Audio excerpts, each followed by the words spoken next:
Welcome to the SMB Advertising Podcast, where our vision is helping 1 million small and medium-sized businesses to succeed with their advertising. My name is Mike Damjanovic, and I'm the host of this very special podcast and an ad line specialist.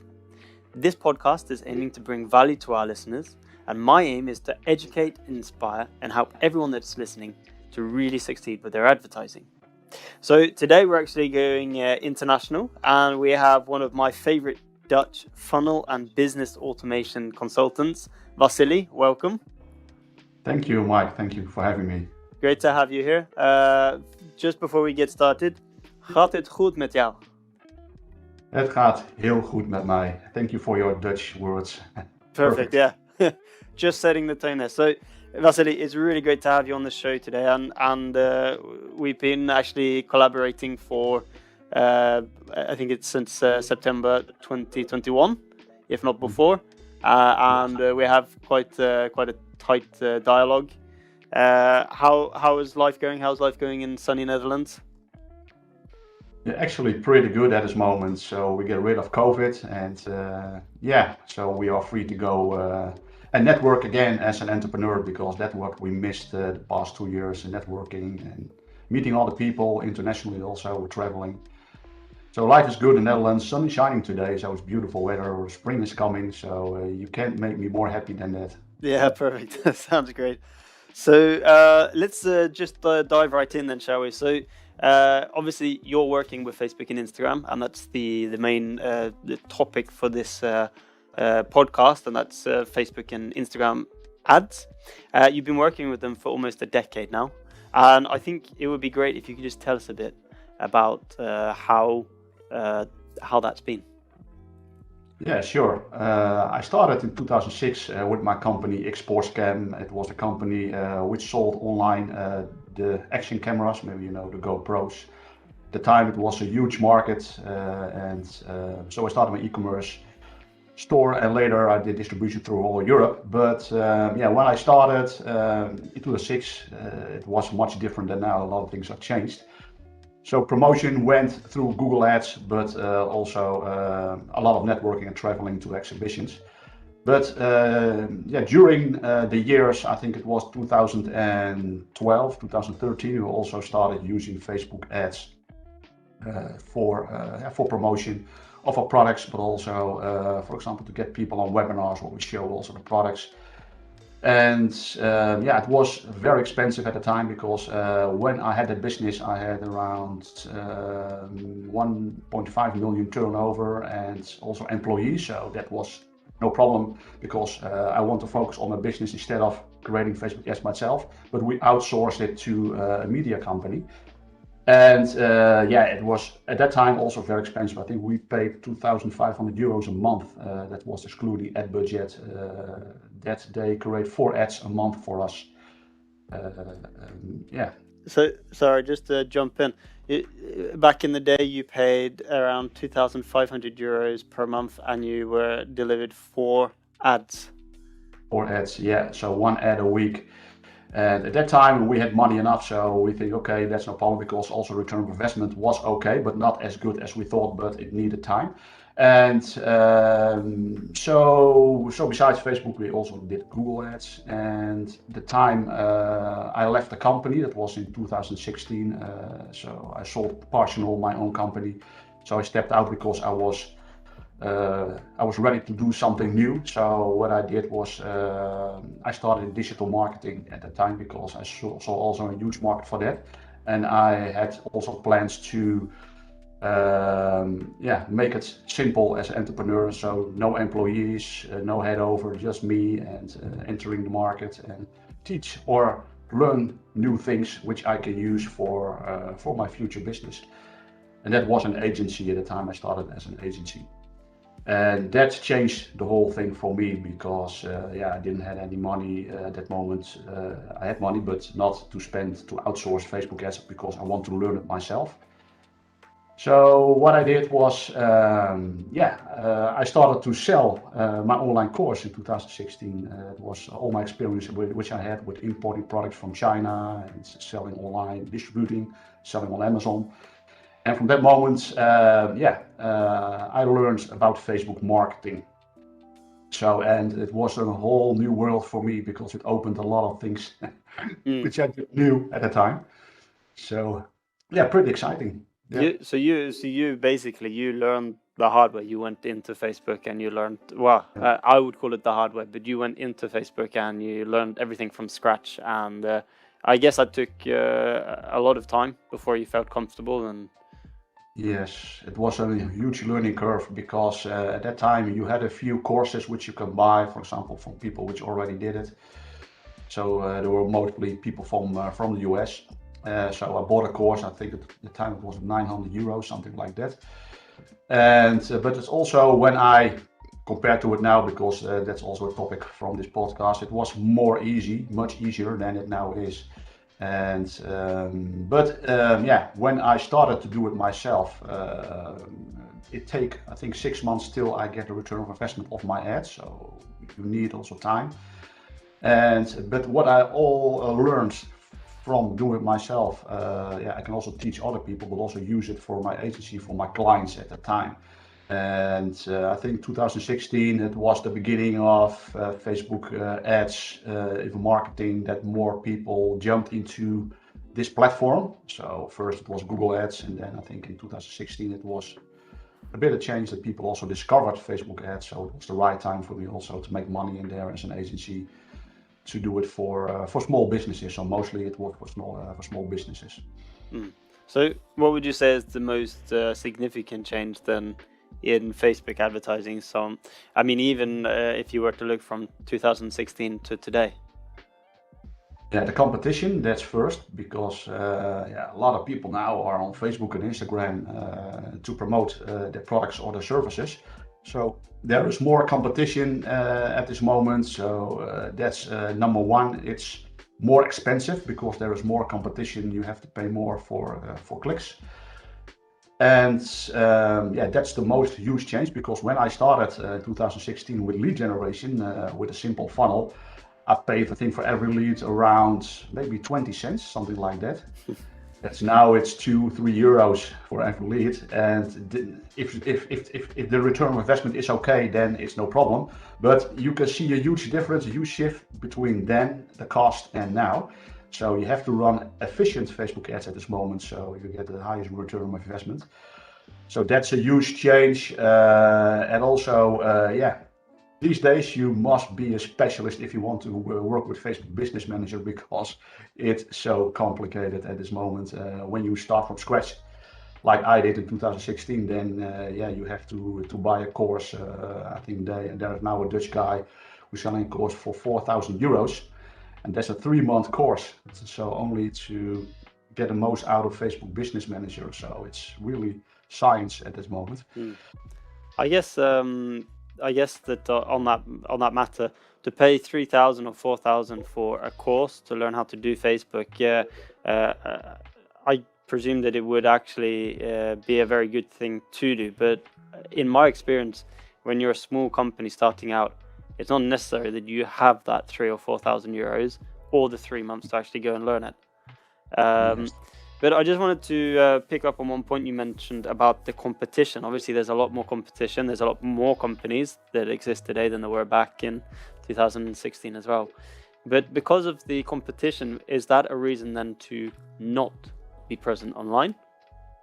No, absolutely not. You must be present online. And even if there is competition, there's still a market for you.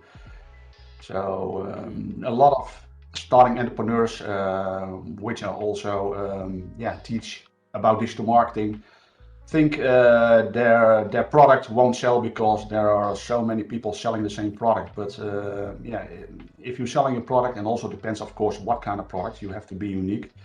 But if you're selling, for example, digital products like software or online programs, your online courses, then you are always unique. Even when you sell, for example, e-commerce stuff, you're always unique because your company is unique in the products, but also customer support, high service level. And the branding for that, that's one thing you can do through Facebook. So when you get started, Even then, if there is competition, you have to brand yourself, online presence, and Facebook and Instagram ads are the perfect way to do that, to brand yourself and to guide people not directly to a buy. So you can do that, of course, with e-commerce, but first you deliver value, and from that point you need also a decent funnel to follow up your lead, to convert them from cold leads to warm leads.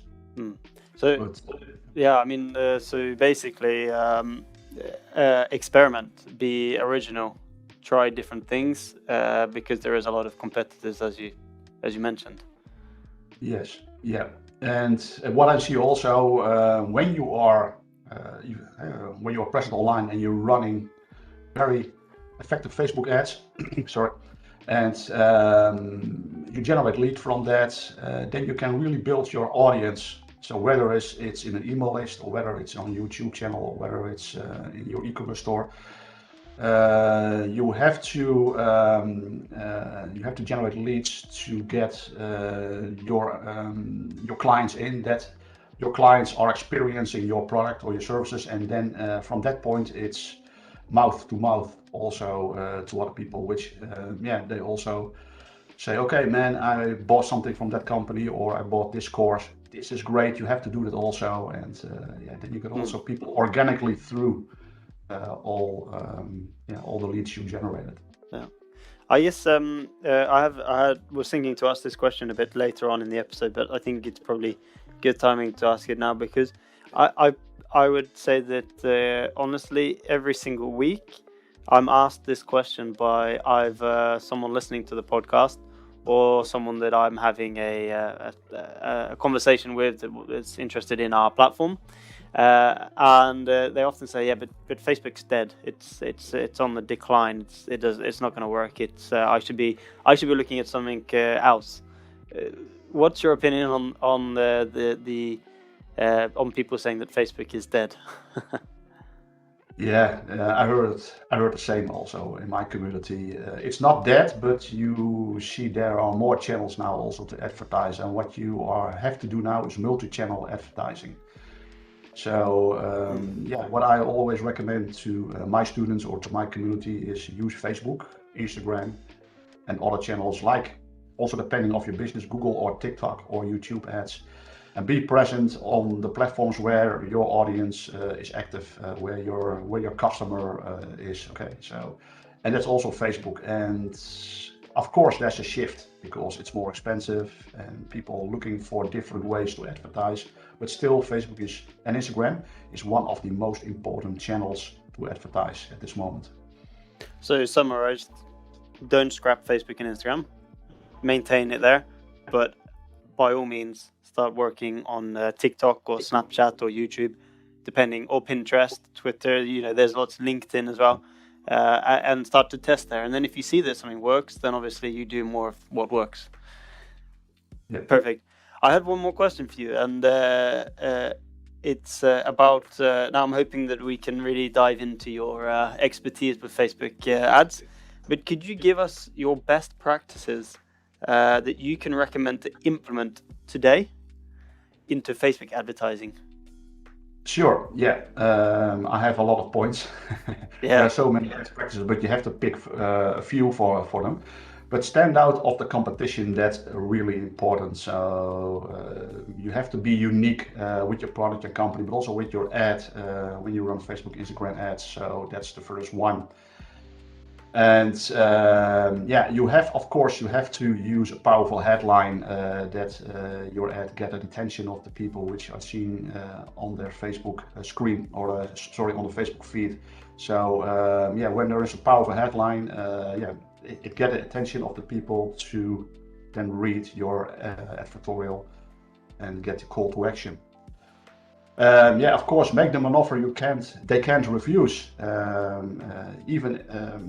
If it's a direct sale, you have to have your best offer. So give them a high discount. But if you don't sell anything through the Facebook ad, give him something for free. So offer value, like a free training, an ebook or something like that. So they opt in, you get an email address, and then you can follow up automatically through your funnel, and maybe they can book a call for your company. Also talk about the benefits for them, what's in it for them if they are doing business with your company, or if they do the call to action, what is their benefit? They receiving a free product, or receiving a huge discount or a coupon code. So that's really important. Take away the fear, make your offer as risk-free as possible. Because people, they always think there is something behind. If you are on Facebook and you sell something, or you're offering something for free, they always think, okay, what's behind if I sign up for the product or or this freebie? Did I go away? Do they receive every day 10 emails or whatever, So people don't like spam. So you have to be clear in your advertorial, your Facebook ad, your Instagram ad, what you offer them once they sign up, and also say that their email is safe. So it's very important that you take away the fear, so it's easy to take the call to action. Of course, a strong call to action, so that's already said a few times. That's very important, that people actually know what happens when they sign up or buy a product. Use funnels. They don't have to be complicated, just an opt-in page with, for example, a thank you page, and then run them through your email marketing. So a simple funnel will help to increase conversions. Urgency and also scarcity, it's very important. If you have, for example, an offer, the canned reviews, then having, for example, a scarcity on your website that this offer is limited time for 1 day or X amount of hours, that also will increase your conversions and sales. And use exciting graphics or videos. So videos are great also for retargeting. And with videos, a lot of people, they don't like to read, but they want to see a video. So where you can express yourself or the product which you are selling. And with that said, your video don't have to be longer than 2-3 minutes. Keep it short and to the point. So the call to action will be directly when the video ended to the next page. So I use testimonials. That's my last one. Especially for retargeting, testimonials are very powerful. So people already, they saw your ad but didn't take action at the time, and using testimonials for retargeting, that will increase also your conversions and your sales. Yeah, there's some really good points there, and that also every single point that you have mentioned there also is in line with what also we're teaching at Adline. So that's really relevant input there, and also just that on the videos, I think that was your second to last point there. Go for quality on the videos, right? Because if let's say that you have a video that lasts 2 minutes and somebody watches 1 minute and 25 seconds, that actually tells you a lot more than if you have a video that is, for example, 6 seconds and somebody watches the 4 seconds of that video. You obviously have done something quite right if someone's watching over a minute of their time watching your video as opposed to just 4 seconds. Yes. So Wassili, thank you so much. This was really great to get your input. Just to do a quick summary then, when you first started out, you started out by using agencies. That was expensive, and I mean, it was a different time, but you got 4 ads for 2,500 euros per month. Back in those days, that probably worked fine. Now we're looking at maybe generating a minimum of 10 ads per week and testing those. So people don't have the money to spend so much on ads.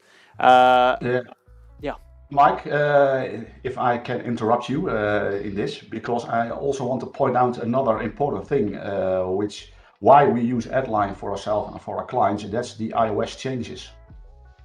Because when the iOS changes were, I think it was July last year, something like that, in that time was introduced, a lot of people jumped off of Facebook advertising because it was so complicated to set up your conversion API and to verify your domain name. So that's also one of the things people jumped off Facebook and Instagram ads, because if they do it themselves, they don't know what to do, because when you jump in, it's science. And what I see now also for our business, we're using Adline for our business all generally, but also for our clients, is With the script, it's so easy. You just implement the script in your website, in the header of your website, and you don't have to do anything else than that. And that's a huge benefit for Adline, using Adline, because you don't have to be tech savvy to do things. It's very easy. So the iOS changes, that's why people jumped off. But a platform like Adline will solve the problem for us and for our clients already did. So it's great. Yeah, thanks, Wassili. I couldn't have said that better myself. So feel free to interrupt me at any time. But so just to summarize then, Facebook has changed drastically over the last few years. We will list up your list of best practices. The biggest challenge you see with Facebook, or the most significant change, is obviously the update, the iOS 14 change, which got a lot of people to stop using Facebook and Instagram. But then you came with a solution just now. Why not start using Adline? I can back that one up. So thank you so much for sharing your experience and your information and your best practices with Facebook and Instagram. This is stuff that our listeners can implement straight today. They can do it immediately and going forward in 2022. Wassili also has a winning template posted on our website. So if you're listening here, you can go and check that out. And that is perfect for anyone that is an affiliate marketer or anyone that is looking to get into affiliate marketing. So we will, of course, post the link for that together with this episode. And we're also going to, if you want to learn from the best, learn from the master himself, Wassili, then we will put links for his Facebook group, his LinkedIn, and of course his YouTube channel, which is incredibly educational. Wassili, thank you so much for coming in today. Well, you didn't come in, but you logged in from the Netherlands, and thank you for what you shared with our listeners. Guys, that was episode 10? 9. 7. Episode 7. I'm going to cut that out. Episode 7, done and dusted. Thanks very much, Wassili. Thank you very much for having me, Mike. Thank you. Take care.